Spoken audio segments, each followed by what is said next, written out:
Anish, tá sin am de Ceisteanna Casta. A bhfuil tusa I de shaineolaithe ainmhithe. Tá stáda chudólis leis de Ceisteanna seo. Ceiste héin. Céad uaireanta in aigean le a chahan fenda igithe bambú. A. Uair bháin.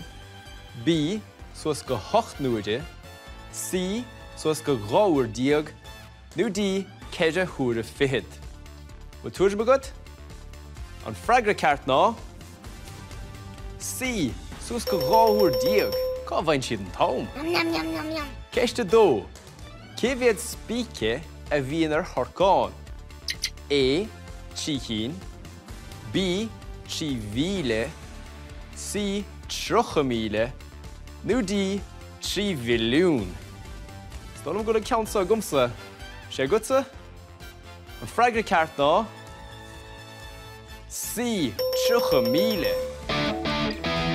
Anna chain séireach. Agus na ceist dhearnach. Céad fiacla a ásan agus a chailann seirc ina saoil. A. 3 íocail. B. 3,000. C. 3,000. nó D. 3,000 fiacla. Slór son. Leis, an freagra ceart ná. D. 3,000 fiacla. Sin hanna chud go deo. Céad ceistena fuair tú gearrta go baile.